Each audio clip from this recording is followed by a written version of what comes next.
Assalamualaikum warahmatullahi wabarakatuh. Halo semuanya, di sini saya Muhammad Kartiman dengan NIM 230102007 akan membahas tentang identitas nasional. Sebelumnya, apa sih identitas nasional itu? Identitas nasional adalah kumpulan nilai-nilai, budaya, sejarah, bahasa, dan karakteristik unik lainnya yang menjadi ciri khas suatu bangsa. Identitas nasional mencerminkan kesatuan dan keberagaman yang ada dalam suatu masyarakat, yang membentuk landasan bagi solidaritas, kebanggaan, dan identifikasi diri sebagai bagian dari suatu negara. Identitas nasional memiliki beberapa komponen seperti sejarah dan tradisi. Sejarah bangsa dan tradisi turun-temurun menjadi bagian integral dari identitas nasional. Lalu ada bahasa. Bahasa nasional adalah alat komunikasi yang mengikat masyarakat dalam satu kesatuan. Lalu di identitas nasional memiliki komponen seperti budaya, yaitu seperti seni, musik, tarian, kuliner, dan adat istiadat yang merupakan bagian dari identitas budaya suatu bangsa. Serta ada nilai-nilai seperti kejujuran, kerja keras, toleransi, dan solidaritas membentuk karakter bangsa. Lalu ada simbol-simbol nasional seperti bendera, lambang negara, lagu kebangsaan, dan pahlawan nasional adalah simbol-simbol yang menggambarkan identitas suatu negara. Dari hal-hal yang saya jelaskan tadi, lalu serta komponen-komponen identitas nasional tadi, saya akan mewawancarai beberapa orang terkait untuk ditanyai terkait identitas nasional. Tanpa berlama-lama, mari kita cari orangnya. Halo Kak, maaf mengganggu waktunya untuk wawancara sebentar. Sebelumnya boleh perkenalkan diri dulu. Nama saya Betran, Fakultas Teknik, jurusan Informatika, angkatan 22. Oke, sebelumnya Kakak tahu nggak sih tentang identitas nasional? Identitas nasional. Identitas nasional menurut saya seperti budaya, sejarah yang dimiliki oleh bangsa. Eh, oke, dari yang Kakak sebutin tadi, menurut Kakak mengapa identitas nasional itu merasa penting bagi suatu bangsa?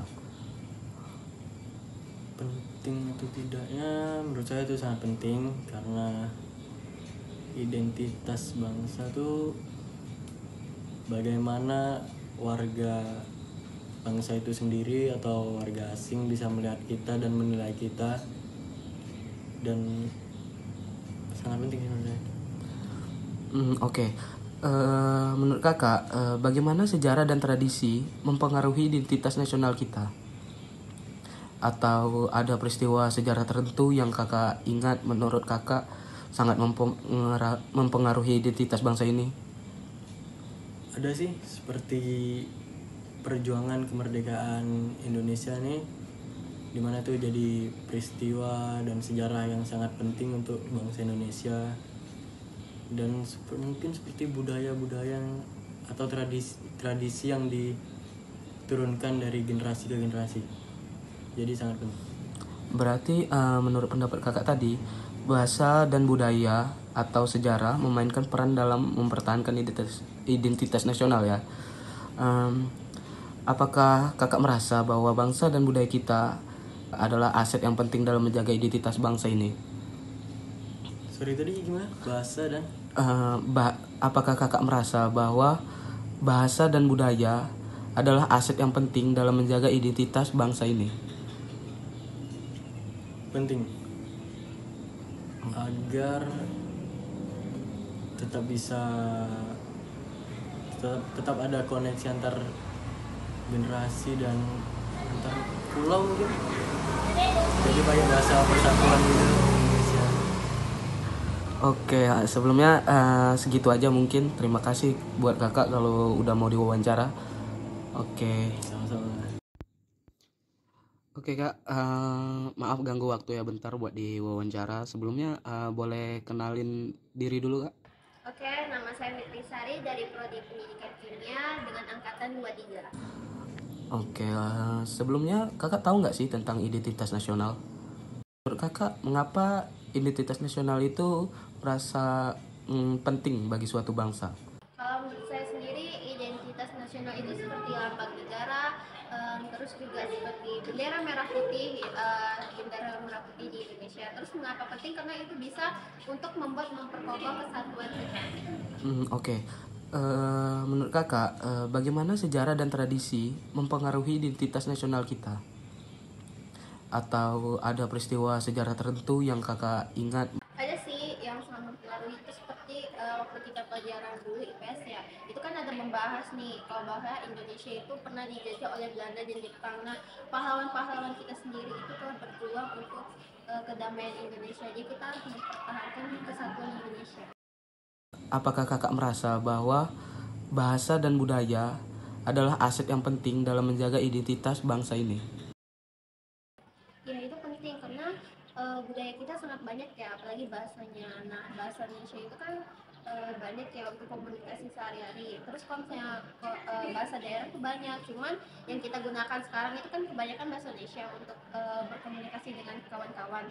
Terus ada juga adat istiadat ya atau budaya. Nah, budaya kita tuh sangat banyak, ya unik. Itu tuh merupakan aset karena itu ciri khas dari negara kita. Terima kasih buat kakak kalau udah mau diwawancara. Oke kak, maaf ganggu waktu ya bentar buat diwawancara. Sebelumnya boleh kenalin diri dulu kak? Nama saya Novely Dici Ananda, saya dari Prodi Pendidikan Kimia Angkatan 2023.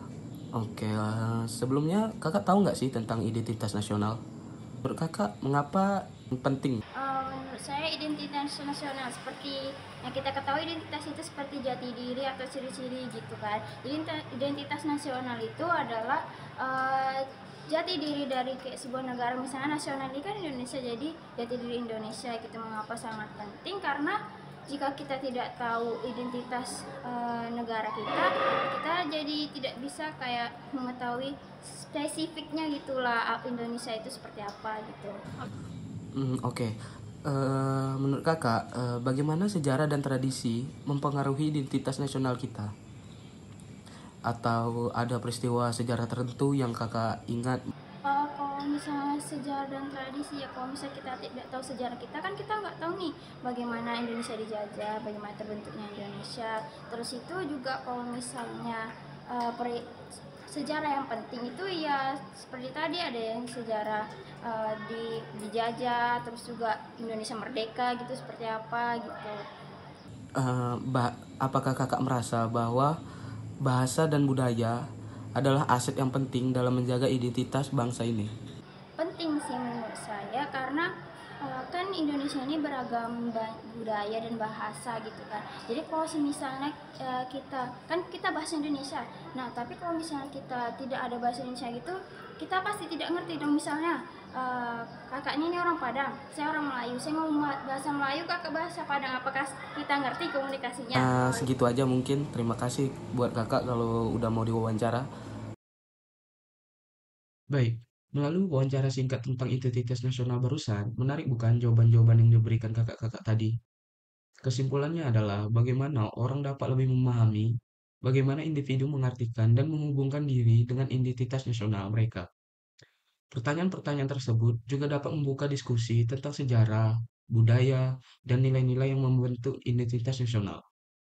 Dengan memahami identitas nasional secara lebih mendalam, masyarakat dapat memperkuat rasa persatuan, menghargai keberagaman, dan membangun fondasi yang kuat untuk masa depan yang inklusif dan berkelanjutan.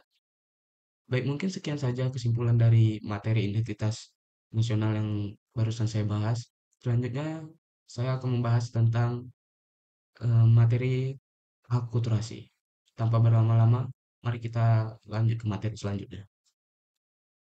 Baik, setelah sebelumnya saya membahas tentang apa itu identitas nasional, di sini saya akan melanjutkan dengan membahas akulturasi. Akulturasi didefinisikan sebagai proses saling mempengaruhi dan saling menyesuaikan antara dua atau lebih budaya yang berbeda. Dalam proses akulturasi, elemen-elemen budaya dari satu kelompok dapat diserap atau diadopsi oleh kelompok lain, sehingga terjadi perubahan dalam kedua budaya tersebut. Proses akulturasi seringkali terjadi ketika dua kelompok budaya bertemu dan berinteraksi secara langsung, seperti dalam proses kolonisasi, migrasi, atau perdagangan. Saya akan memberikan beberapa contoh tentang akulturasi, seperti dalam bahasa. Contoh akulturasi dalam bahasa adalah penyerapan kata-kata atau istilah dari bahasa asing ke dalam bahasa lokal. Misalnya, banyak kata dalam bahasa Indonesia berasal dari bahasa Belanda, Arab, atau Sanskerta. Lalu, eh, contoh akulturasi dapat kita lihat dalam makanan. Contohnya akulturasi dalam makanan terjadi ketika resep dan bahan makanan dari budaya tertentu diadopsi dan disesuaikan dengan selera dan kebiasaan makanan lokal. Contohnya adalah makanan fusion yang menggabungkan elemen-elemen dari berbagai budaya. Lalu ada eh, contoh akulturasi dari mode busana. Mode busana seringkali mencerminkan akulturasi budaya, di mana gaya-gaya dari budaya yang berbeda diadopsi dan disesuaikan dengan tren lokal. Baik, setelah definisi akulturasi dan beberapa contoh yang saya berikan, saya akan mencari beberapa orang untuk diwawancara mengenai hal-hal yang berkenaan dengan akulturasi.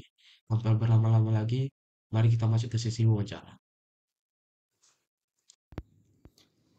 Oke Kak, maaf ganggu waktu ya bentar buat di wawancara. Sebelumnya boleh kenalin diri dulu Kak?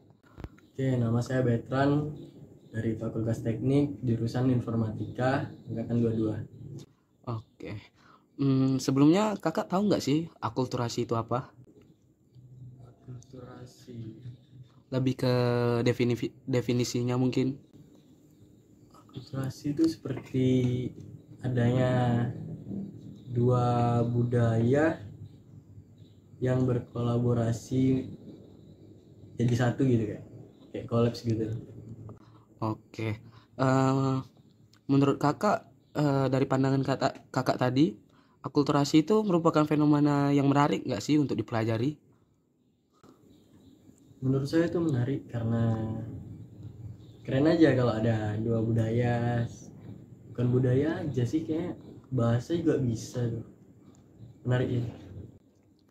Oke. Bisa nggak sih Kakak berikan contoh konkret gitu dari akulturasi atau akulturasi budaya yang Kakak lihat dalam kehidupan sehari-hari? Kehidupan sehari-hari. Kalau dari pakaian gitu boleh nggak? Mungkin bisa benar. Kalau dari pakaian mungkin yang udah sering ya di Indonesia nih, khususnya kayak remaja, mereka banyak kayak ngambil dari outfit dari orang Korea gitu, jadi digabungin paduin sama Indonesia, ya bagus gitu.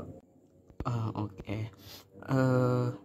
Menurut Kakak nih, Kakak percaya nggak sih bahwa akulturasi dapat menghasilkan hasil yang positif atau negatif bagi suatu budaya? Kalau menurut saya setuju sih, ada plus minusnya juga. Kalau contoh dari yang plus misalnya ya kayak yang tadi yang barusan kayak outfit itu juga boleh. Terus kalau kayak bahasa, soalnya kayak ada Indonesia terus campur agak-agak ke bahasa Inggris, dimana kita mungkin bisa dikit-dikit mulai belajar bahasa Inggris, jadi aksennya juga mulai bagus. Terus kalau dari sisi negatifnya dari budaya sih, takutnya karena orang-orang terlalu mengenal dari hasil akulturasi dua budaya ini yang menghasilkan budaya baru. Takutnya orang mengenal yang baru ini jadi melupakan yang identitas asli dari budaya yang lama. Oke. Oke, sebelumnya terima kasih buat Kakak udah diwawancara. Boleh kenalin diri dulu Kak? Perkenalkan, nama saya Fitri Sari, saya dari Prodi Pendidikan Kimia angkatan 23. Oke. Sebelumnya Kakak tahu nggak sih akulturasi itu apa? Akulturasi itu merupakan fenomena yang menarik nggak sih untuk dipelajari? Kalau menurut saya tuh akulturasi itu kayak penggabungan dua budaya, kayak budaya asing gitu ya. Penting karena itu menarik dan menambah informasi buat kita. Oke, bisa nggak sih Kakak berikan contoh konkret gitu dari akulturasi budaya yang Kakak lihat dalam kehidupan sehari-hari? Ya kalau menurut saya tuh yang kayak di kehidupan sehari-hari itu kayak bahasa yang mereka gunakan sama bahasa kita kan beda. Terus kayak makanan, kayak misalnya dari Jepang tuh ramen, itu kan beda sama makanan kita kayak gitu. Oke. Menurut Kakak nih, Kakak percaya nggak sih bahwa akulturasi dapat menghasilkan hasil yang positif atau negatif bagi? Ya menurut saya tergantung ya. kalau misalnya dari orangnya sendiri bisa manfaatkan informasi dari budaya tersebut, itu bisa menghasilkan nilai positif ya. Jika dia hanya sebagai apa ya, maksudnya kalau misalnya dia nggak bisa menggunakan secara baik, dia akan menghasilkan negatif. Itu aja saja sih. Oke. Terima kasih buat kakak udah diwawancara. Boleh kenalin diri dulu kak? Perkenalkan, saya Nur Febici Ananda dari Pendidikan Kimia angkatan 2023. Sebelumnya kakak tahu nggak sih akulturasi itu apa? Akulturasi itu merupakan fenomena yang menarik nggak sih untuk dipelajari? Akulturasi, setahu saya itu akulturasi itu adalah penggabungan dua budaya, tetapi tidak menghilangkan budaya aslinya. Bisa nggak sih kakak berikan contoh konkret gitu dari akulturasi? Misalnya yang sekarang ini kan kita sering tuh ada nampak tempat-tempat makan seperti Jepang gitu kan, kita makan sushi, makan ramen, makan onigiri sebagainya seperti itu. Oke. Eh, Menurut kakak nih, kakak percaya nggak sih bahwa akulturasi dapat menghasilkan hasil yang positif atau negatif? Menurut saya itu tergantung masing-masing individu ya. Jadi dampak negatif dan positifnya itu tergantung kita itu mau mengambil dampak yang mana, yang negatif atau positifnya. Seperti dampak positifnya kita menambah wawasan, dampak negatifnya ya jangan karena budaya tersebut kita ikutkan, kita melupakan budaya kita yang aslinya, budaya kita Indonesia gitu. Terima kasih buat kakak. Sama. Baik, kesimpulannya melalui pertanyaan-pertanyaan yang diajukan dalam wawancara singkat tentang akulturasi tadi, kita dapat mengeksplorasi bagaimana individu melihat dan mengalami proses akulturasi dalam kehidupan sehari-hari. Diskusi ini dapat membantu dalam memahami dampak positif dan negatif dari akulturasi terhadap budaya-budaya yang terlibat. Dengan memahami akulturasi secara lebih mendalam, kita dapat mengembangkan rasa toleransi, menghargai keberagaman budaya, dan memperkuat hubungan antar budaya. Hal ini penting dalam membangun masyarakat yang inklusif dan berdaya, di mana perbedaan dihargai dan dijadikan sebagai sumber kekuatan. Mungkin sekian saja pembahasan mengenai identitas nasional dan akulturasi dari saya. Semoga video yang saya buat ini dapat membantu rekan-rekan semua memahami tentang apa itu identitas nasional serta akulturasi. Mohon maaf bila ada kekurangan pada video ini. Saya tutup dengan wabillahi taufik wal hidayah. Wassalamualaikum warahmatullahi wabarakatuh.